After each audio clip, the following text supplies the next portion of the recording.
माझे नाव विद्या शिवाजी खोंडे, शाळेचे नाव जिल्हा परिषद प्राथमिक शाळा रावली खुर्द, वर्ग 5वा। आज मी तुमच्यासमोर गोष्ट सादर करणार आहे।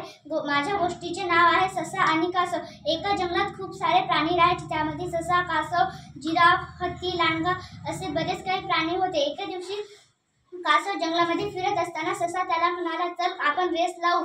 तर कासव म्हणाला, हो आपण पण रेस लावू। मग त्या दोघांची रेस सुरू झाली। जंगलातले सगळे प्राणी रेस ऐकून हादरले आणि रेस पाहण्यासाठी सगळे तिथे जमा झाले। मग कासव सगळ्यात पुढे गेला। ससा खूप पुढे गेला। कासव हळूहळू मागून येत होता। कासवाला पुढे गाजराचं वावर दिसलं। मग त्याने गाजर खाल्ली। कासव हळूहळू ससा पुढे गेला आणि ससाला गाजराचे वावर दिसले। मग ते गाजर खात होते।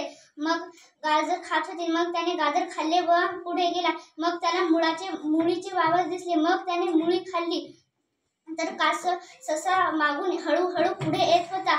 मग त्याला मुळी खाल्ल्यानंतर त्याला झोप आली। मग ते इकडे तिकडे पाहून एका झाडाखाली झोपला। मग त्याला वाटले आता कासव तर खूप मागे राहिला। मग त्याने झोप घेण्याचे ठरवले। मग ते झोपी गेला।